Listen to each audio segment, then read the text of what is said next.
Hi everyone, so I wasn't really sure if I was going to make this video. It's about burnout and creativity and kind of like maximizing your creative workflow. I know all of those sound like kind of boring buzzwords and things that you hear a lot of YouTubers talk about, but this is actually quite important. So I put out a few Instagram posts yesterday as of recording this, just like quickly describing some discoveries I've made. And then I got a message from Oren Cloud, who's the artist behind the 3.1 Blender splash screen, who said that I should probably make a video about it. So I was on the fence about it, but then after reading that, I was like, okay, I'll do a video. So there's a bit of a story behind it. What I think I'll do is I'll read you the Instagram stories I made, just to like plant the seed in your head about what we're going to talk about. Then you'll get an idea for if it resonates with you in any way. And then hopefully by the end, if you find that you're in a kind of similar situation or you're a similar kind of creative, then maybe you'll actually be able to come away from this video with some helpful advice that will stop you from falling into the same mistakes that a lot of like YouTubers make, a lot of creatives make, a lot of people going into freelance and then making it professional and then finding out that they're accidentally suppressing their creativity and not really wondering why they're becoming less effective as an artist. So let's take a look at the Instagram feed. So I wrote, for the last week or so, I've been mapping out my work as a compass to figure out why I've been hitting so many mental roadblocks. I spoke to other creators and discovered that introducing long-term planned content, like video series, creates a loop of mental bookmarks that prevent creative diversion. It translates to a subconscious block where you disallow yourself to work on other projects even if the motivation to do so is strong. Therefore, products do not get updated even though all of the mental planning work is done. The solution is to deconstruct all long-term plans and remove expectation, and treat yourself as two or more people, at least one who creates with no plan, and another who reports on the progress of the first. It's the job of the first to create without the constraints of a plan, and the job of the second to pick up the pieces and turn it into recognizable content. In a podcast with Grant Abbott, I said that the job of a tutorial creator is to interpret patterns in noise, representing the possibilities of all the things that can be created using the feature set of a software. I did not consider that the noise that you can interpret could also be your own behavior, measured from the third-person perspective. Visually, that translates to something like this. If you're an experimentalist or an R&D type creator, work on whatever you want without a plan, represented by the text, and then report on it as structured content after the fact, represented by the color. But this is only effective if reporting does not take much time, as the creation process of recording, editing, etc. will unintentionally become another roadblock that prevents more creative diversion. A lot of creators start off like this, basically making random stuff and showing it off, building a following,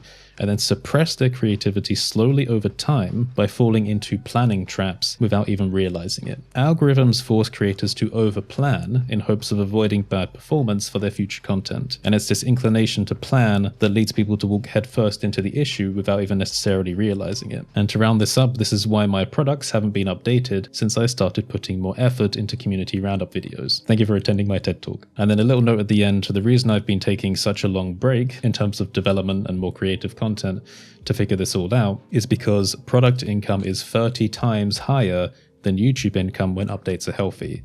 So any loss in quality or growth for a little while is inconsequential when considering the grand scale of things. So that might be a bit much to take in, so we'll talk about it a bit more. Basically, over the last few years, I suppose, I've unintentionally or unknowingly been studying creative burnout, because you may not be aware, I take part in a lot of discussion type content, and a lot of that is self-reflection. Things like the Blender Nest podcast, where I talk to other Blender creatives about like their approach to work, things that have been happening. We don't really do that so much anymore. I used to do discussions on this channel. We covered some psychology about like pitfalls you can fall into, things like, you know, not telling people when you're about to learn a skill because like the added validation makes you think you've already achieved something when you haven't, therefore you can take a break, therefore you stop. We've spoken about how external factors like, you know, hate comments and such can amplify your imposter syndrome and lead you into traps of self-sabotage. So we've always been doing like these threads of psychology. All of this has been building up to this discovery about burnout. On my second channel especially, we started off talking about how child geniuses fall into traps where they start off as prodigies with these extreme capabilities, and we got quite a few of these in the Blender community, where young people demonstrate extreme amounts of talent and then become average, forgettable, and ultimately demonstrating not that much intelligence later in life. It's like a known phenomenon. It's been studied. I always wondered why it happened, and there are good reasons for that. I believe there was a partial explanation at the beginning of the book Originals, talking about how, and I might butcher the explanation here, kids that grow up with their hyperintelligence being encouraged are given this massive like validation buffer provided by their parents, teachers, and friends, and they quickly become aware that that's only given when they're performing well at something. The thing is, as we're going to talk about with algorithms, which essentially take the parental role here. When that behavior is not shown, then they don't get the validation. So diversion is not encouraged. Children that perform very well at the piano or, I don't know, dancing, like they do well when they're doing those specific tasks, when they're graded specifically at that, but they're afraid of trying other things, which is why creativity tends to reduce as skill level increases. The thing is, that is only impressive for a certain amount of time, because as child prodigies with high levels of skill grow up but don't diverge their skill sets and interests, it gives other people an opportunity to catch up with the skill level. And skill development is not necessarily an exponential game or even something that just increases at a linear rate. It will plateau, especially if there's no innovation creatively. And that runs parallel to the fear of failure, which is something that increases again as the fear of not receiving validation increases. So for example, a lot of you might have experienced this, but you see someone else doing something and you think, oh, I could do that easily, but you don't. Why don't you? Like, maybe you'll fill your head with all these other excuses about, oh, I don't have the time, I don't feel like it, etc. But there's always subconsciously this little thing at the back of the head that goes, I don't want to do it just in case I don't succeed. But that little subconscious seed is something that kills the capabilities of a lot of above average people as they grow up. So I've always been interested in this because there are people in the Blender community that I know are like child prodigies, or they're coming into adulthood now and they're reaching the phase where they're basically getting jobs. And another thing which happens is they have a lot of these R&D artists that companies see. They go, wow, look at this independent creator making so much wild stuff. I'll throw Ben's name up here because he's one of my good friends. But they do all this like wacky stuff that even the developers of Blender didn't even realize you could do. There are loads of people like this in all different fields. And then a company will pick them up because they think, wow, that capability, experimental nature is going to really benefit our company. They'll pick them up and then realize they're not functioning as well as they used to inside of a company environment. I'm not saying that's happening to Ben. I speak to Ben all the time. He's doing great. But I'll use him again as an example because part of my learning about all this stuff involves Ben in some way, but we'll get onto that. So sometimes amazing creators function really well on their own, but not inside of company environments. And it ties into this mental bookmarking, which I noted in the Instagram story, which I'll try and explain now. So we're going to take a look at my screen. Oh yeah, I didn't even say why I've been doing this. So I noticed that over the last few years, my capability of making really cool random stuff every day massively decreased over time. Now, there are many reasons for that. Interest change over time, algorithmic pressures leading me to do more streamlined and predictable content. This came to a head at the end of 2022. When something about the algorithm changed, I started losing subscribers. I also fell into health issues, and the combined pressures of all these things led me to focus more on structured, predictable content rather than doing random inspired creation and tools development. But again, I didn't understand all the reasons why this happened because I've always had an inclination to making random stuff. So I thought it would be beneficial to try and take some time off, essentially, to try and fully wrap my head around the problem so that it either doesn't happen to me in the future or doesn't happen to other people. There is also a lot of money on the line in trying to figure this out because, like I noted in the Instagram story, product income is roughly around 30 times higher than YouTube income while updates are healthy. This also tends to translate into an income which is higher than sponsorships are willing to pay and higher than affiliates pay. Therefore, from a business perspective, it is absolutely the right choice to invest more time than anything into making products. But for some reason, even though I'm very interested in making products and I have so many ideas which I keep adding to databases, it seems that for some reason my interest in working on them, or just prioritizing them, just moved down the list as more vacuous structured video content moved up the list. And I didn't understand why my interests were changing that much. So what I do when I have trouble understanding something about my workflow is I try and map it out visually. So what we have here is the compass of creation I've made. This is in Affinity Designer. The background artwork is by Melody Sheep. And the reason I have background artwork is because visually I like just having a bit of interest there because I'm kind of designing this a bit like a HUD. Something about that makes it more interesting to work on for several days on end as opposed to just having a basic diagram on a blank background. Again, little mental tricks to just keep me engaged in the process. So what this represents is what I'm calling the priority flow. Each section of the compass represents a different type of content. At the top we have predictable algorithmic content. So these are things like community roundups on this channel, community shorts. This will represent different things for different types of artists and creators. So basically, sometimes you might want to make stuff which you do to get likes or new followers and subscribers. So you're adapting your work for an algorithm that would go up here, predictable algorithmic. At the bottom, we have unpredictable anti-algorithmic. So basically stuff that people don't expect you to make and stuff that isn't necessarily good for an algorithm. For me, this is things like discussion videos about random things, although they can become algorithmic, I suppose, if people get used to the content. And also things like animated shorts, which I call fragments. On the right, we have predictable creation, and creation in this way represents development content, so things like add-ons, art resources, etc. So things that people expect me to make or expect me to develop. And then on the other side, we have unpredictable alt creation. So alternate creation is things that people don't expect me to make, but they are still like products. So in this case, it'll be like weird art merchandise, which I have been making, but the channel isn't ready for me to start sharing that stuff. And then over here, we have the priority flow. So this is like a pathway through the compass representing the most important content, then following through to lesser important content. So obviously, first of all, the most important content for me are products, add-ons, etc. Because again, they drive like most of the income from the business. The second most important are the predictable algorithmic, like community roundups, because they drive the most growth in terms of like subscriber growth. And then the rest is subjective, but I put it through the unpredictable alt creation because this is where we learn new things. Then we have like discussions, animated shorts, and then basically coming back to weird art merch, which is the least important. So here's the thing. Objectively, I know this. In my mind, for like the last few months or the last couple of years, I've been telling myself, make more products, make more products. But despite knowing this in the forefront of my mind, I am incapable of doing it. I'm incapable of working on these without like extreme focused effort. Like it just doesn't come naturally anymore. And I spend most of my time floating around up here in the predictable algorithmic zone. And this weird discrepancy is precisely what I've been trying to solve for the last 4 weeks. Well, the reason is because of something I'm calling preparatory gains. Well done if you made it this far through, by the way, because you're about to learn something valuable, especially if you have attention deficit problems, which ironically are probably the people that stopped watching because I spoke for too long. But this is like the real kicker for them. So have you ever had the feeling when you need to go out on a certain day? Say you wake up at about like 9 in the morning or something and you need to go out at 1 in the afternoon. Imagine that you have some work to do. Maybe you have a deadline coming up. And some people are perfectly capable of, say, getting up that early, doing some work, and then going out at 1 o'clock. But people like me, and I'm sure people that many of you out there, whenever we have something that we know is coming up, we can't focus on anything else. If I know I'm going out, maybe it's like a dentist appointment or something, I will not be able to do any work. Part of it is because of the time folding effect, where like if I start listening to music, enjoying something, watching videos, or even doing work, I will lose track of time. And there's a fear that I won't be able to make it to the appointment because I'll maybe realize the time's gone on and it's already too late and now I've missed the appointment. It's not just an objective concern, it's also something very subconscious, because a weird thing I've noticed is that if I set my alarm on my phone, I will always wake up before the alarm goes off, even if it's really early. There might be like a little subconscious fear going on where I don't want to be scared by the alarm going off, so my brain is preemptively waking up in short bursts, anticipating waking up before the alarm goes off. What has this got to do with this? Well, here's the thing. So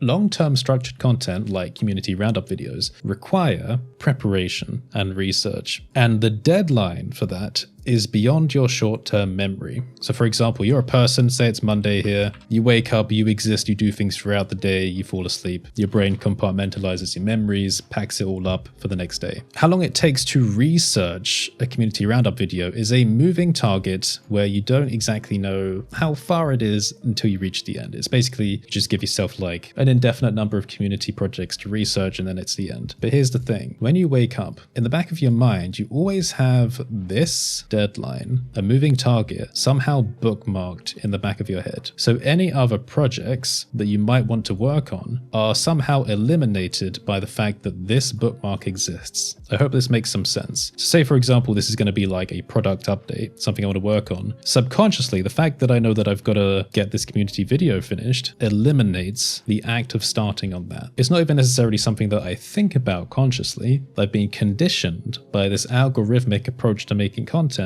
to always be preparing to work on something consistent, something structured, something predictable. Also, what that means is that during this researching phase, there is a lot of time wasted. And say you do get all the research done and you record and edit the video, you put it out, and then I'll do something like I'll deconstruct it into extra shorts, which get released on the channel. But then you move on to the next one. And there's this whole other massive time dump again, where you're researching for an indefinite amount of time, bookmarking the next video to be released, and preventing yourself from working on anything extra, even if you really want to. Now, this is actually different from how I used to do things, and this is where creator comparisons come in, because the way things used to be is I would randomly decide or feel like I want to work on something, and then I'll do it. There was no subconscious expectation to work on anything else, and then I'd do a video reporting what I had done. Then I'd work on the next thing, do a video reporting what I had done, and it would be something like generative modeling in Blender, nebula stuff, ooh, amazing, microbial demos.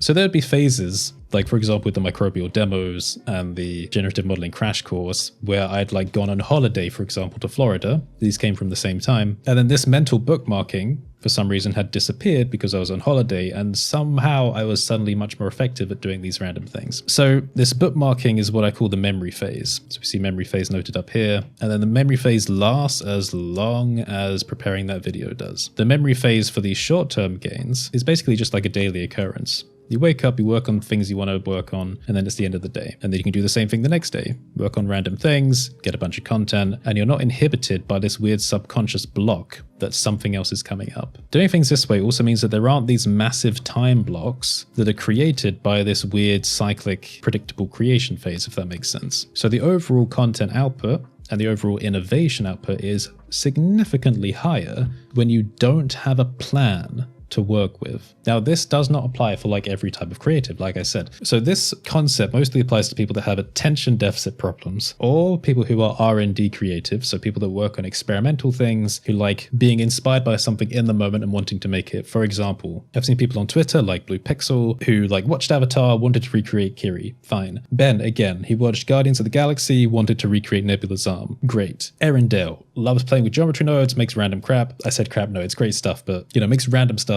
Off they go. We've got a lot of these people in the Blender community, experimentalists, R&D artists. Some people specialize in different ways. They like shader nodes. Some people like doing sculpting all over the place, like Chris James Brinley, really great. But like, point is, a lot of us just create without a plan. It's not an option, it's just a necessity, and that is where the value comes from. And what we're about to talk about is the pitfall as a YouTuber. You see, algorithms have this weird little trick they do.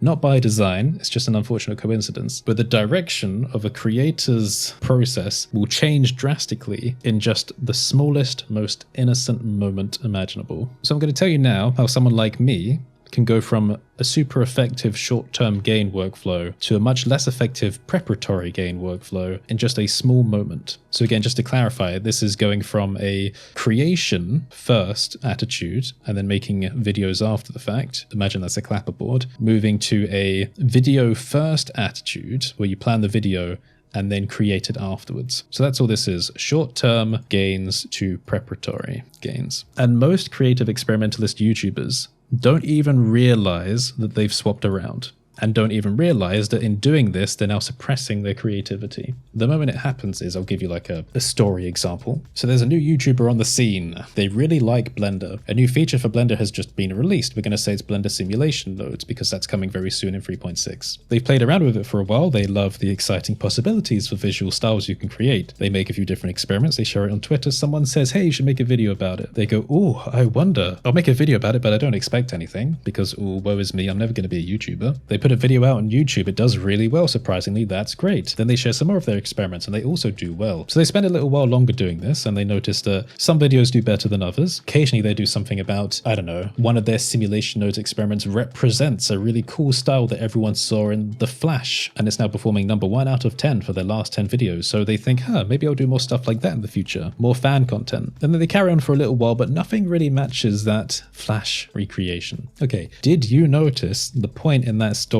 when this swapped? Because it's quite obvious. In that story, our lovely simulation nodes creator was just creating stuff out of the intuition of their own motivation because they felt like it, and then making videos after the fact. So this is like their main source of value, their creation, and then just reporting on it, which people liked, and that's great. And it stayed that way for a while until they had the mental thought, just an innocent moment of realizing that one of their videos was the highest performing one out of their last 10, the one recreating something from The Flash. In noticing that, they made the very simple mental note that I will do more like that in the future. And in that moment, their workflow has changed to a video first, creation second attitude, because now they are planning to make a certain type of content before the intuition to create has appeared. Does that make sense? So this is now where we need to talk about like how you are not one person, you are different people. Every day you're going to have a slightly different mood and attitude towards different types of work. And for those of us that run with our feelings and our motivations, when we're inspired by something, we want to make something there and then. When you're in that mood, it's easy to assume you will be in that mood in the future, even though that's not true. So if our creator has been excited by the fact that their new Flash effect recreation has done really well,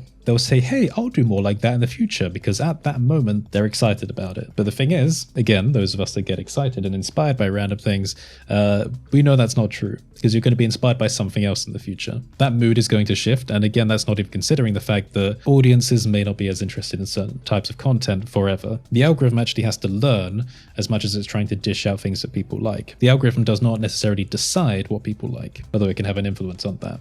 But basically, the main point is that without even realizing it, a creator's perspective has just changed, because they're now reacting to an algorithm and hoping, not knowing, that their creative attitude and their motivation is going to change to adapt to that, which does not happen. So it's taken me a while to get my head around that. And the funny thing is, so some of you watching probably disagree with this because this doesn't apply to your personality type. And you might think I'm crazy, and you might also think that, oh, this is really common sense stuff. But that's kind of the point. You are not one person. Every aspect of this that I've been talking to all the other creators about, segments of it have been split up between all of my different discussions across the years. It's just taking a while to piece it all together and understand how this affects me. Putting it all together, the reason why I haven't been working on products is because I started doing community roundup videos. And because that is a predictable series, it places a mental bookmark out of my short-term memory so I can't see it. And without knowing about it, this bookmark destroys short-term projects because it just gets in the way, like waiting for the dentist. Now, I've seen other creators fall into the same trap that have similar personalities, and the interesting thing about speaking to Ben is that Ben is basically me a few years ago. We talk a lot, and we share some deep thoughts, and it's been interesting because speaking to Ben and speaking about his attitude about the algorithms and social platforms and understanding that we're working on different workflows now, it's great because it gives you a comparison. So when I speak to Ben, it's like speaking to a version of myself living in a different mode, if that makes sense. So he probably doesn't realize it, but he's been super helpful in me coming to this conclusion and helping to understand how, by trying to over-professionalize things and over-plan for content for the channel, has actually kind of been killing it without even realizing. I did a short video on my second channel a little while ago where I said to my patrons that I'm basically taking a little break, kind of. I'm going to take a little while and just figure out where I want to go for the future, which is what I've been doing. This is basically what I've been doing. I called it priority mapping, because I didn't know what the conclusion would be at the time, but I knew it would be something relating to priorities. And I'm happy to say I came to a pretty fundamental conclusion in the end, so I'm happy I took the time away. So the question now becomes, if there's anyone that's still following this and that has actually understood what I've been trying to say, what is the solution to get out of the problem? If you are a creator that's now found yourself in a preparatory gains mode, where you've accidentally inhibited your creativity for the sake of trying to make something more predictable, is there a way you can get out of it? And my answer, I think, is yes, but I haven't done it yet. So this is the part of the Instagram story where I'm talking about seeing yourself as two or more people, like actually acknowledging you are not one person. You're never going to be in the same mood every day. If you act like a manager for yourself, it's kind of useless. So if you're an independent creative, how can you keep some kind of stability in the content? For example, YouTube requires some predictability for growth, essentially. People need to be able to know what they're signing up to when they subscribe. So if you can't plan content at risk of inhibiting your creativity, how do you keep some of that structure? I think there is a compromise. In theory, you need to, first of all, remove the bookmarks. Make it clear to yourself that there is no plan, there is no structure. Essentially, kill all long-term series. Now, don't take this the wrong way. I'm not saying I'm getting rid of community roundups, because I'll keep them, but they have to be done in a different way. So you kill your bookmarks to try and get yourself back to this phase where you're only seeing things in a short-term day-to-day basis so that you feel free to explore random projects. Then what you do is you make sure that you're keeping track of everything that you do randomly. Well, this morning I worked on this thing with GeoNodes. This thing I worked on some shader stuff. I feel like doing this weird, completely unrelated artistic thing. I had a discussion with this person. Without any expectation, just keep track of all the random stuff you do. Even if you start feeling anxious about not having a plan or a direction, just keep track of all that random stuff that's going on, the chaos. It won't make sense to you to start with. You'll go, I'm doing all this stuff, but I don't feel like any of this really makes sense for a video. That's fine.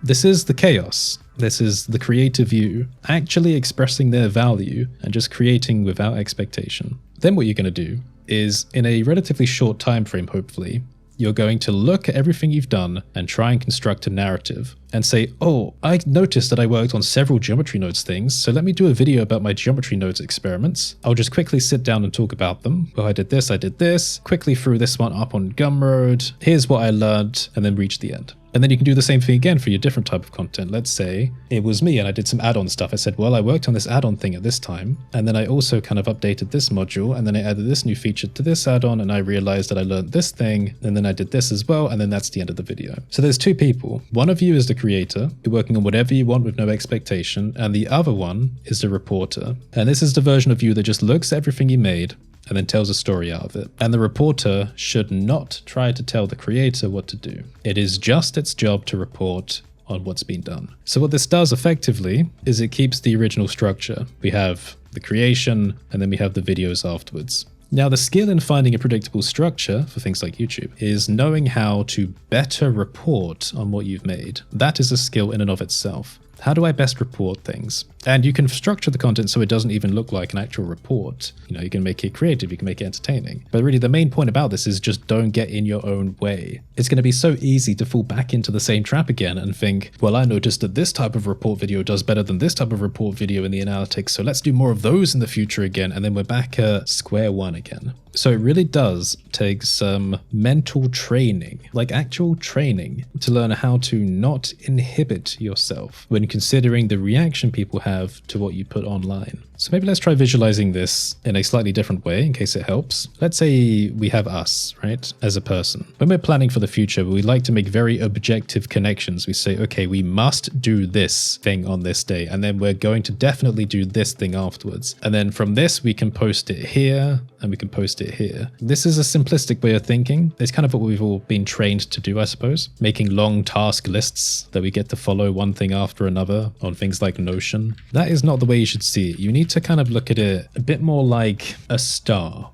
Bear with me on this. So like one possible way of capturing energy is using a Dyson sphere or a Dyson swarm, which is where you essentially construct a megastructure around a star to capture its energy. But you don't actually do anything to the star. You don't change the star's nature. You let it do its thing, fusing particles together and creating energy. And then you just capture its brilliance after the fact. But the way you capture it can be changed. So imagine you are a star, and without expectation, you let yourself work on different things at different times. The trick is to capture that creativity in effective ways. So again, say that one day I'm working on add-ons, and one day I'm working on art, and one day I feel like doing a discussion video. What I can do over time is construct, say, automations or policies that describe very quickly how I can maximize the benefit of what I've created. So again, I've written these out in my Notion content policies, which are essentially guides, a message from my past self to my future self that say, when you make an add-on update, quickly post it here, quickly post it here, post an update here, make a note about it here, tell this person about it, and then leave it at that. So essentially you're firing off this creativity,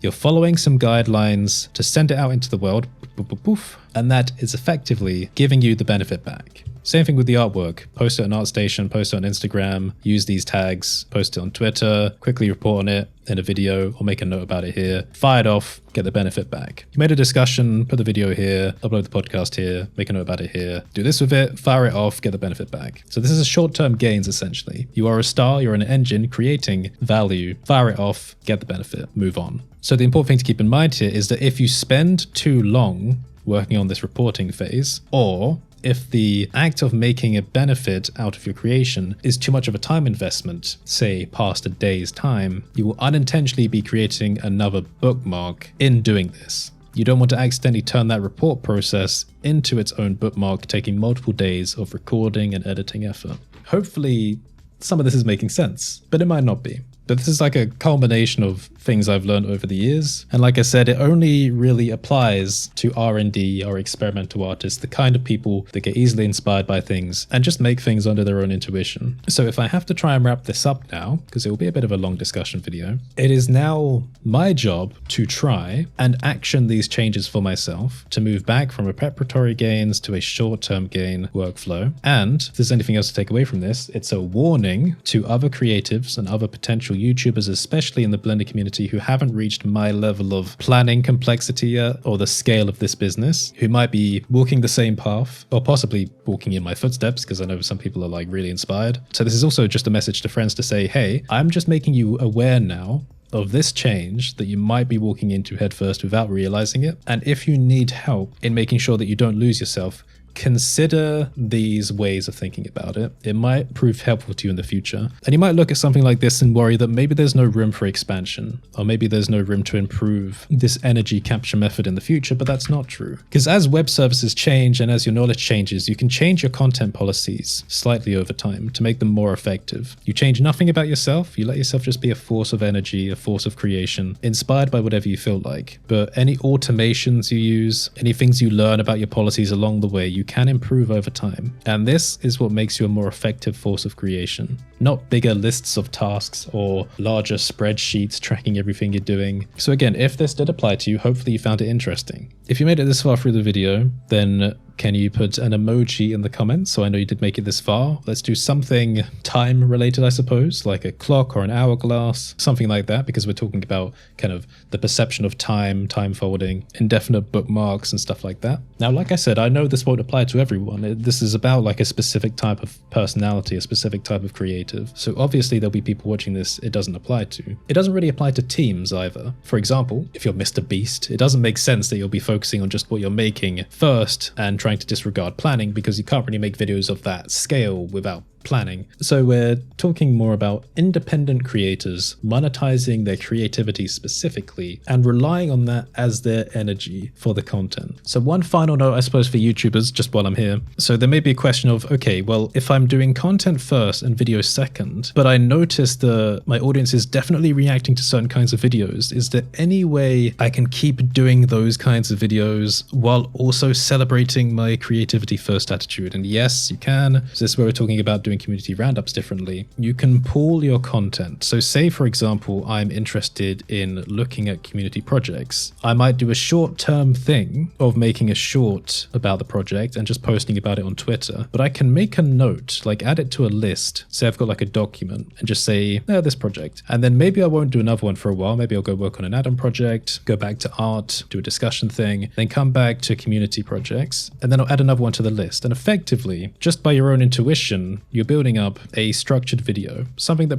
predictably people will like. What I'm demonstrating here is effectively this form of reporting up here, where we're just identifying the structured parts that people like and then making a video about it, which will predictably do well. So it's not about planning specifically for that type of video. It's about recognizing that type of video in your creation. Does that make sense? That might be like the harder thing to interpret here. You're not creating a viral hit, you're finding a viral hit in your work. All right, so that's where we'll end it. Have a great day, everyone. Sign up to the Patreon if you like. I've started sending out thank you notes, $5 tier or above. Really appreciate it. So have a great day, everyone, and I'll see you next time.